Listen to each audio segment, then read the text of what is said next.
Hi, good afternoon. How are you guys? Just how's everything? Hope you are all having a nice weekend.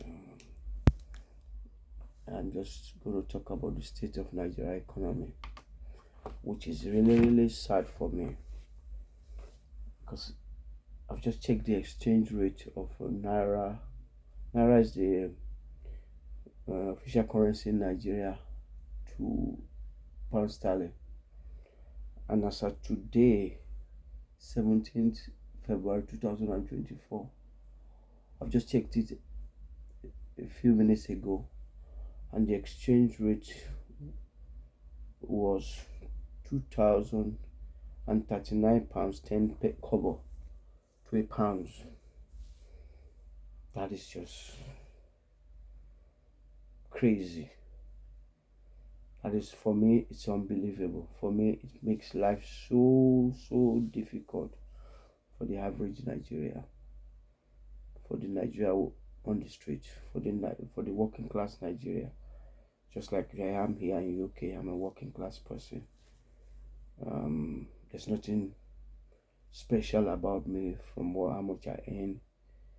Um, what I earn is more than enough to take care of my needs and also to take care of the family if I choose to.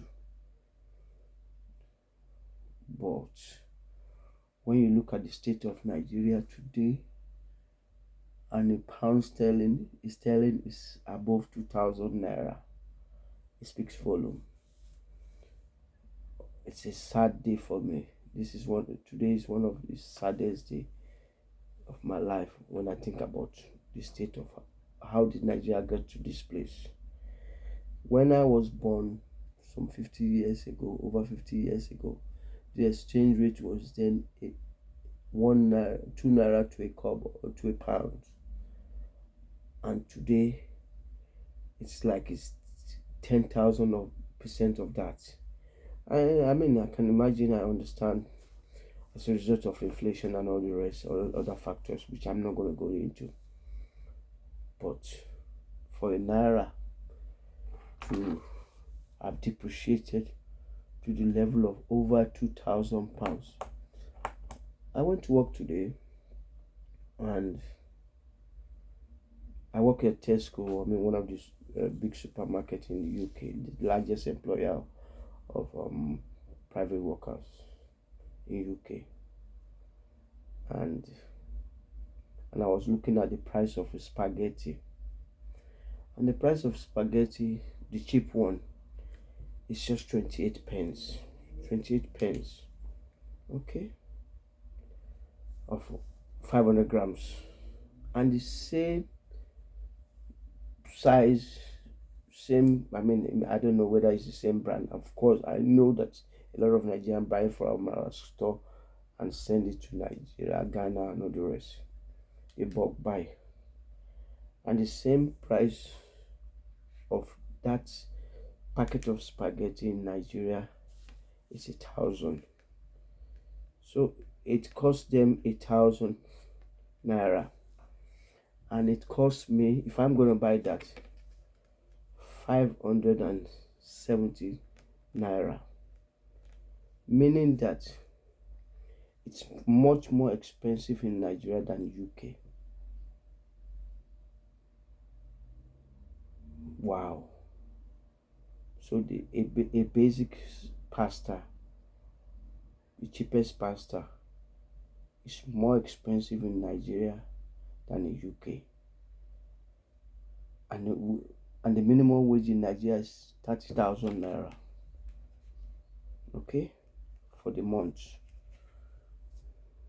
If we divide that by 40 hours, and I'm not even going to go there because I don't want to make myself even more depressed about the state of the economy. Let's just compare that to what an 18-year-old person just starting work will earn in UK. And the minimum wage in UK is 11 pounds per hour. All right.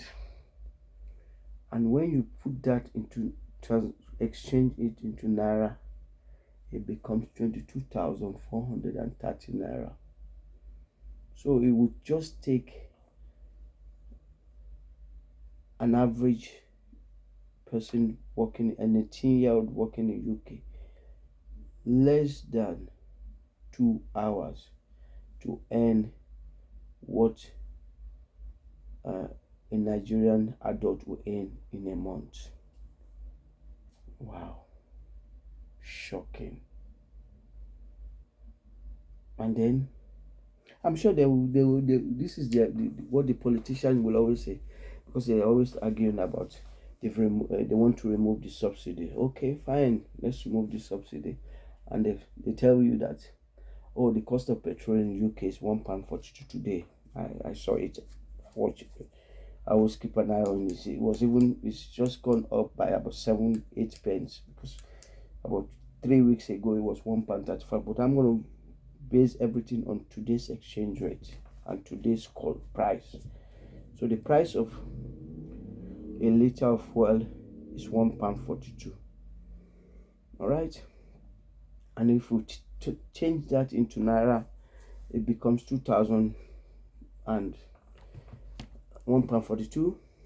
Okay, cancel 1.42 times 2039.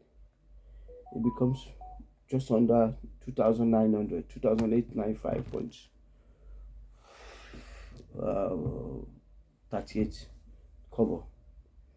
So it becomes just under 2,900.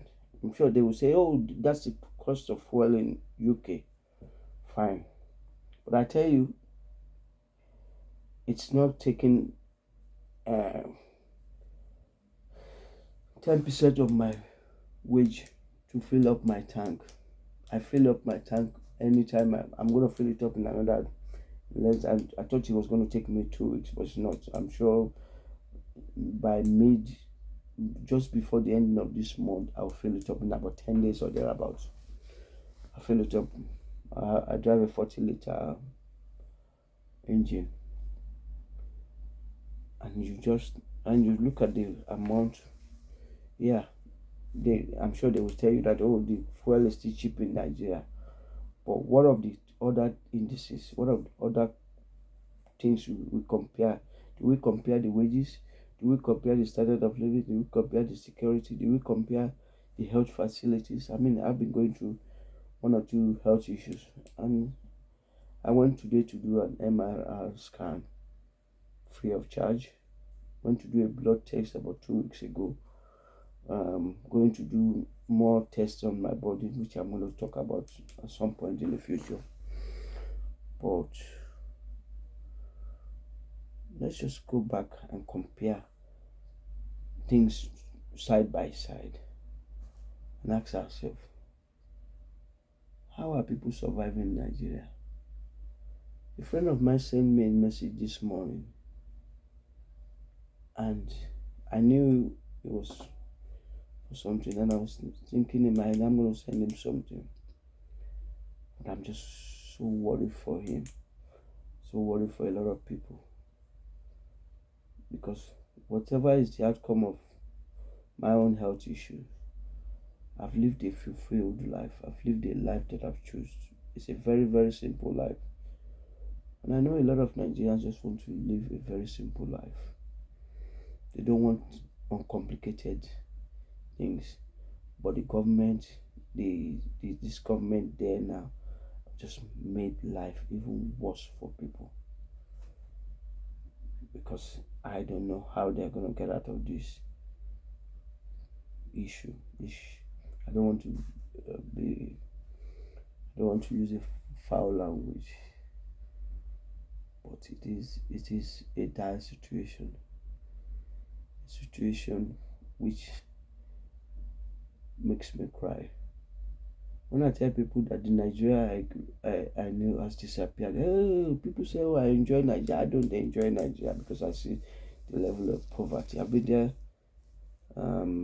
I was there 6 years ago, and I plan to go there next year. But my mind is saying no. It's better you don't go, because it's just going to give you more depression. and anxiety about how people are living, surviving. Like, can this continue the long term? Is this where we are? Is this how people now live? Is this? I don't. It's just pathetic. It breaks my heart.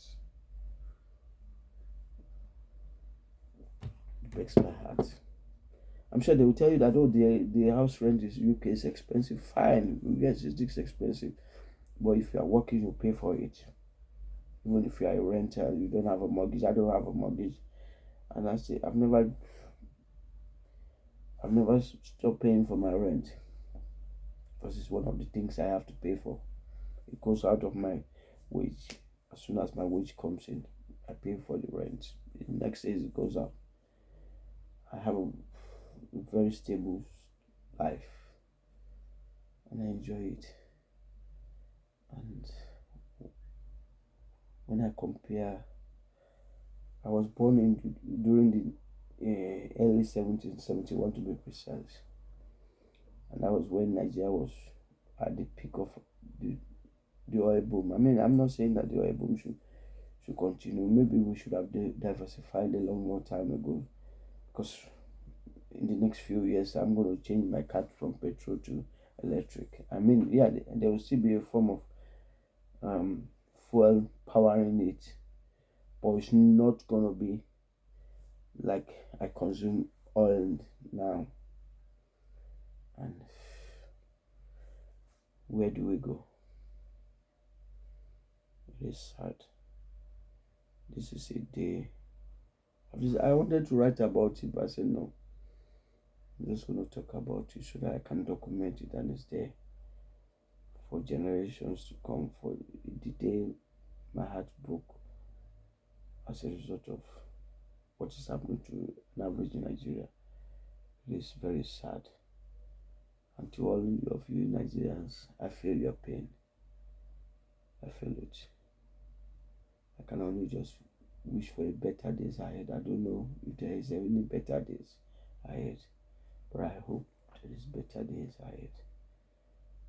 I can only say good luck. God bless you guys. God bless Nigeria. And long live Nigeria. All the best. Thank you. Bye bye.